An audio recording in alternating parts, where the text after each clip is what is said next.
Zulhijjah ini merupakan rahmat yang sangat besar yang patut untuk kita syukuri. Karena sebagaimana kita tahu 10 awal bulan Zulhijjah itu bisa menyaingi 10 akhir Ramadan. Bahkan 2 rakaat sholat sunnah yang kita kerjakan di 10 awal bulan Zulhijjah itu lebih besar pahalanya daripada sholat sunnah 2 rakaat yang kita kerjakan di bulan Ramadan, kecuali puasa wajib. Karena wajib tetap besar lebih pahalanya daripada puasa sunnah.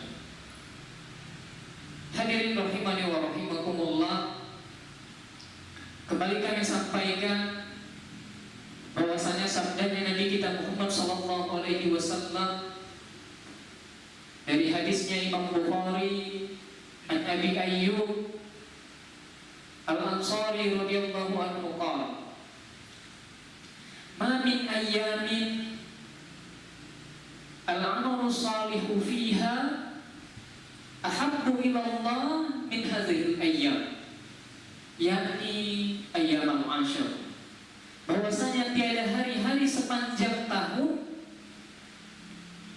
yang Allah cintai, lebih cintai, yaitu 10 awal bulan Zulhijjah. Dari 365 hari yang lebih Allah cintai adalah di 10 awal bulan Zulhijjah.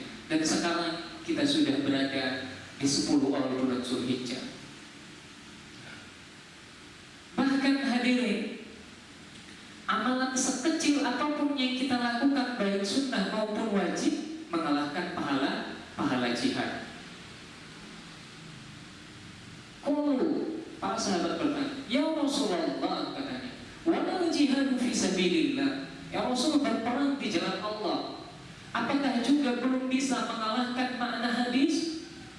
Sekecil apapun amalan yang kita kerjakan di 10 awal bulan Zulhijjah, baik itu zikir, baca Quran, sholat sunnah, dan puasa atau sholat malam, qala Rasulullah sallallahu alaihi wasallam, walal jihadu fi sabilillah, meskipun itu jihad di jalan Allah Subhanahu wa taala, kecuali satu keadaan, illa rajulun kharaja bi nafsihi wa malihi falam yarji bidzalika bi syai'in, kecuali seseorang yang membawa seluruh hartanya ke medan perang, ia infakkan di jalan Allah, lalu kemudian mati syahid di medan perang, baru seimbang dengan 1 ayat atau 1 rakaat, 2 rakaat sholat sunnah yang kita kerjakan di 10 awal bulan Zulhijjah. Hadirin rahimani wa rahimakumullah, mungkin di akhir kajian kita di 10 awal bulan Zulhijjah, karena sebentar lagi kita akan, mungkin minggu depan kita sudah melewati 10 awal dari bulan Zulhijjah, kita masih ada kesempatan salah satu amal yang mudah untuk kita kerjakan.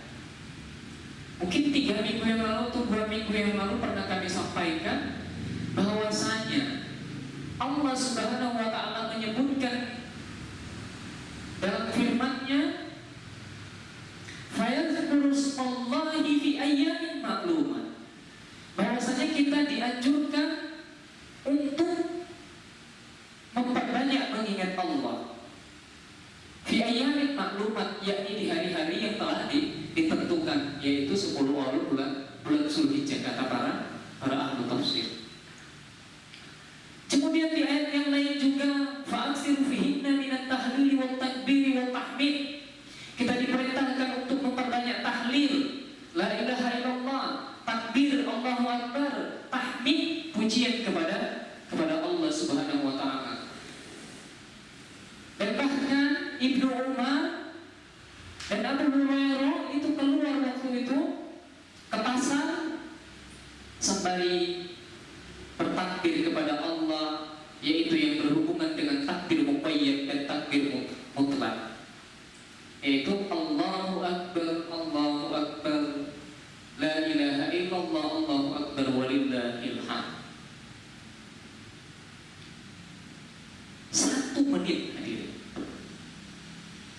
1 1 menit saja hadirin, kalau kita mau sempatkan waktu kita untuk berzikir kepada Allah Subhanahu wa Ta'ala setiap hari, itu bisa memberatkan timbangan kita ketika di yaumil mahsyar nanti.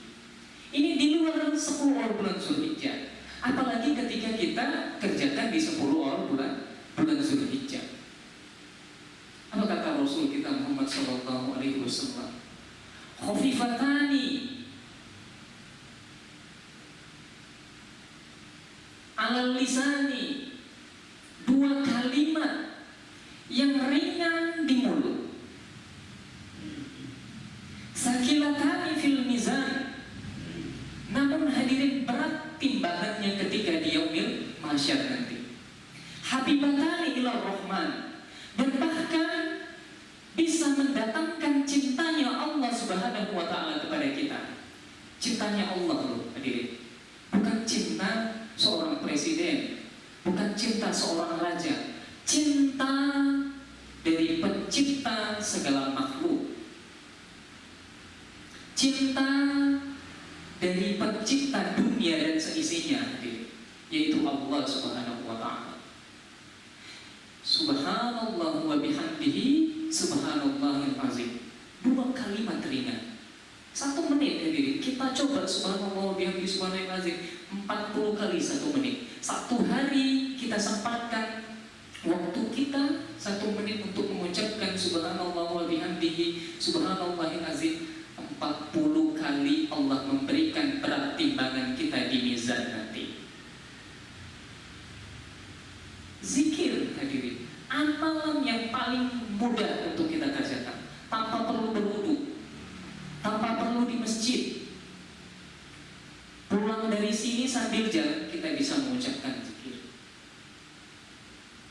Di atas motor kita bisa mengucapkan zikir. Namun yang menjadi pertanyaannya, kenapa kita tidak melakukan subhanallah wa bihamdihi subhanallahil azim, subhanallah wa bihamdihi subhanallahil azim, akan memberatkan timbangan kita di yaumil mahsyar dan juga akan mendatangkan cintanya Allah Subhanahu wa Ta'ala. Dan bahkan juga hadirin, dalam hadis yang lain, li'an aku subhanallah walhamdulillah la ilaha illallah Allahu akbar ahabbu ilayya minad dunya wa ma fiha, kata Rasul. Ucapan subhanallah alhamdulillah la ilaha illallah Allahu akbar lebih aku cintai daripada dunia dan seisinya. Lebih aku cintai daripada dunia dan seisinya. Yang mungkin hadirin, sholat malam kita kurang, puasa kita kurang, apa yang bisa kita kerjakan? Mungkin kita bisa berzikir kepada Allah Subhanahu wa Ta'ala.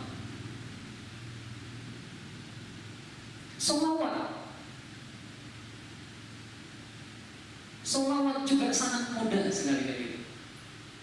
Dengan kita bersolawat kepada Allah Subhanahu wa Ta'ala akan mendatangkan rahmatnya Allah Subhanahu wa Ta'ala. Man shalla marratan, barang siapa yang bersolawat kepada Allah Subhanahu wa Ta'ala, kepada Rasul 1 kali, Allah Subhanahu wa Ta'ala bersolawat kepadanya 10 kali. Artinya hadirin, kita diberikan kebaikan, kita diberikan rezeki, dilapangkan rezeki kita dengan cara kita bersolawat kepada Nabi. Namun Allah membalas solawat kita sebanyak 10 kali. Bayangkan hadirin, Allahumma sholli ala Muhammad wa ala ali Muhammad, Allahumma sholli ala Muhammad, Allahumma sholli ala Muhammad. 100 kali kita bersolawat, 1000 kali Allah Subhanahu wa Ta'ala bersolawat kepada kita. Artinya 1000 kali Allah memberikan kebaikan kepada kita. Dan nanti hadirin, mungkin bisa kita praktekkan atau bisa kita buktikan apa amalan-amalan yang kami sampaikan pada malam hari ini. Hadirin rahimani wa rahimakumullah, banyak sekali sebetulnya. Kita membaca qul huwallahu 10 kali.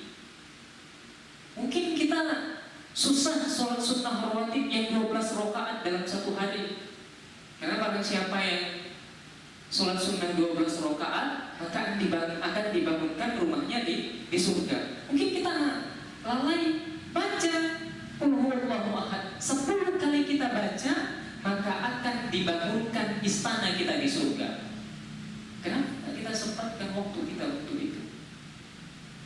1 menit aja sambil menggoreng, yang ibu-ibu, yang bapak-bapak mungkin sambil jaga toko atau ya apapun kegiatan kita sangat mudah. Qul huwallahu ahad Allahus samad lam yalid wa lam yulad wa lam yakul lahu kufuwan 10 kali setiap hari. Penting kita istiqomah. Mungkin sholat sunnah 12 rakaat, sholat sunnah rawatib itu susah bagi kita mungkin, tapi yang sudah melakukan pasti itu sangat mudah. Juga hadirin rahimani wa rahimakumullah, ini adalah poin penting sebetulnya yang ingin kami sampaikan pada malam ini. Mungkin ini akan memotivasi kita, terutama ini di 10 bulan Zulhijjah, yang mana Allah sangat suka, cinta sekali terhadap amalan sekecil apapun yang kita lakukan, dan juga tidak kalah fadilahnya di luar 10 bulan Zulhijjah kita lakukan. Istighfar hadirin. Astagfirullah wa atubu ilaih. Astagfirullah. Tahukah kita hadirin, 1 istighfar kita itu bisa menghapuskan dosa kita selama 70 tahun. 1 istighfar kita itu bisa menghapuskan dosa kita 100 tahun. Bahkan hadirin rahimani wa rahimakumullah, seseorang yang beristighfar itu Allah senyum kepadanya. Allah senyum kepadanya. Orang yang senantiasa gemar istighfar. Dan bahkan hadirin rahimani wa rahimakumullah, kita yang punya anak atau kita yang sebagai anak, bukti cinta kita kepada Allah, kepada kedua orang tua kita dengan beristighfar. Bahkan tanpa kita perlu ucapkan, doakan kepada Allah Subhanahu wa taala sesuatu yang dalam hati kita yang paling kita inginkan, dengan beristighfar akan dikabulkan oleh Allah Subhanahu wa taala tanpa perlu kita sebutkan keinginan kita tersebut. Bahkan seorang ibu hadirin, dalam hadisnya Nabi kita bertanya kepada Allah Subhanahu, kenapa saya berada di surga ini? Naik dia ketika istighfari laka biwalatika, istighfar anakmu untukmu. Istighfar itu bisa meninggikan derajat orang tua kita ketika di surga. Bahkan mungkin bisa diangkat kalau yang ada di dalam neraka dengan istighfar dari anak kita, anak yang soleh. Istighfar hadirin. Kalau yang kita sebagai anak, Rabbi firli wali walidayya, itu merupakan istighfar. Astagfirullah wa atubu ilaih. 1 menit saja setiap hari. Yang penting kita istiqomah. Dalam riwayat hadirin, Imam Hasan Al-Basri, kami sedikit bercerita. Tentu kita tahu Imam Hasan Al-Basri, beliau merupakan ulama fikih yang nasihatnya itu tentang surga, neraka, keimanan. Itu aja. Akhirat selalu. Ada di antara mereka yang bertanya kepada Imam Hasan Al-Basri, wahai Imam, saya itu sudah berusaha jualan ini, usaha ini, tapi tidak pernah berhasil. Apa solusinya wahai Imam? Apa kata Imam Hasan Al-Basri hadirin? Istighfar kepada Allah. Perbanyak istighfar, bukan baca istighfar, perbanyak istighfar kepada Allah Subhanahu wa taala. Lalu kemudian ada lagi yang lain mengadu kepada Imam Hasan Al-Basri, wahai Imam, saya sudah lama terkena penyakit dan saya sudah berobat ke dokter ini, dan saya sudah minum obat ini dan itu, namun saya belum sembuh-sembuh wahai Imam. Apa yang harus saya lakukan? Perbanyak istighfar.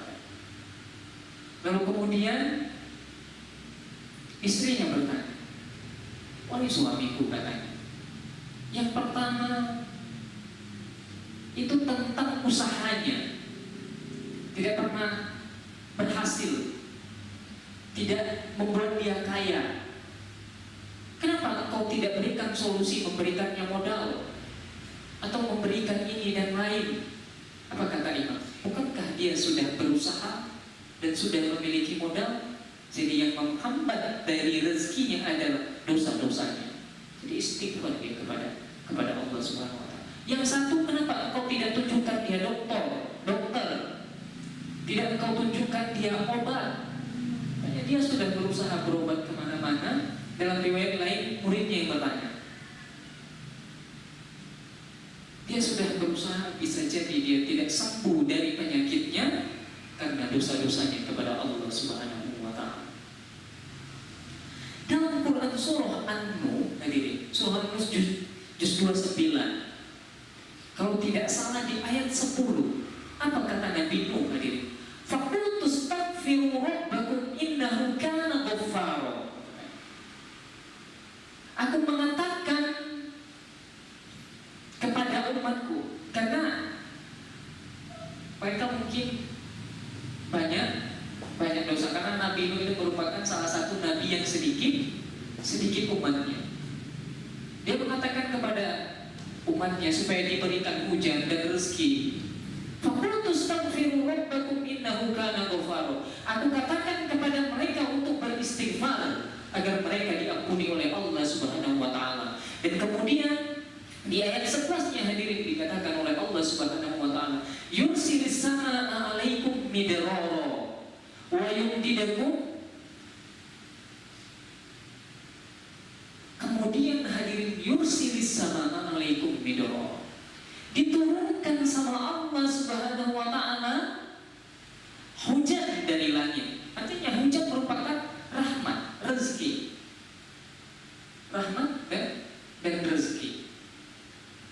Dengan apa? Dengan mereka beristighfar kepada Allah Subhanahu wa taala. Wa banin, bahkan diberikan kepada mereka keturunan, dan bahkan mereka dimasukkan oleh Allah Subhanahu wa taala ke dalam surga. Hanya karena hadirin istighfar kepada Allah Subhanahu wa taala. Saya ambil juga sedikit cerita, hadirin, karena ini berkaitan, mungkin kita sering mendengarnya. Kisah Imam Ahmad bin Hanbal. Pasti tahu kita Imam Ahmad bin Hanbal, yang beliau lebih kurang meninggal tahun 240 Hijriah. Imam Ahmad bin Hanbal, hadirin, di akhir hidupnya itu tergerak saja hatinya mendatangi suatu tempat. Ini sudah di masa akhir-akhir hidupnya. Lalu kemudian ia datang ke sana, kemudian sholat, lalu kemudian baca Quran, sholat, kemudian beliau istirahat di salah satu masjid. Lalu kemudian datang marbot masjid. Wahai syekh, katanya. Syekh di sini dalam bahasa Arab ada 3 makna. Yang pertama orang tua, yang kedua orang yang berilmu, dan kemudian yang ketiga adalah orang yang dimuliakan. Namun di sini maksudnya adalah orang tua. Wahai syekh, katanya, engkau tidak boleh tidur di masjid ini. Lalu kemudian kata Imam Ahmad, nih beliau gak kenal nih Imam Ahmad. Kalau kayak sekarang ada YouTube, ada TV, fotonya kita tahu. Kalau seandainya beliau tahu, hadirin, itu Imam Ahmad, subhanallah, pasti dimasukkan dalam hotel mungkin. Ini beliau nggak tahu itu Imam Ahmad. Wahai syekh, katanya,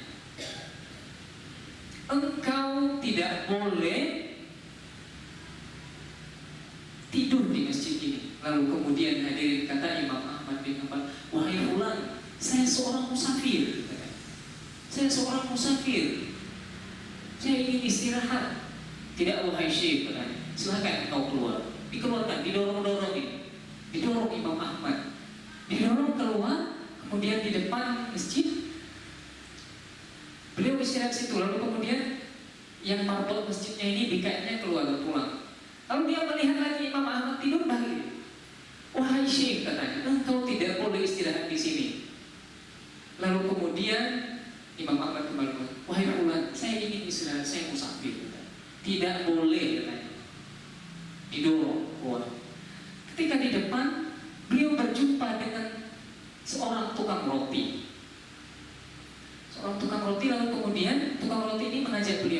Wahai Syekh, katanya silahkan engkau duduk di sini.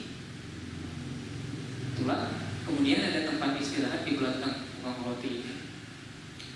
Diajak untuk menginap di rumahnya. Subhanallah, karunia Allah Subhanahu wa ta'ala. Lalu kemudian Imam Ahmad terus memperhatikan si tukang roti. Pecahin telur yang dalam lisannya astagfirullah, astagfirullah, astagfirullah wa atubu ilaih, astagfirullah wa atubu ilaih. Apa mengadu tepung, astagfirullah, selalu dalam lisannya astagfirullah wa atubu ilaih, astagfirullah wa atubu ilaih, astagfirullah. Lalu kemudian Imam Ahmad penasaran, bertanya, wahai fulan, katanya, sejak kapan engkau mulai kebiasaan ini? Lalu kemudian si tukang roti ini mengatakan, menjawab, dulu, katanya, sejak saya masih remaja lagi, masih muda, beliau sudah sering beristighfar kepada Allah Subhanahu wa ta'ala. Lalu Imam Ahmad kembali bertanya ini, wahai fulan, katanya, apa buah dari istighfarmu?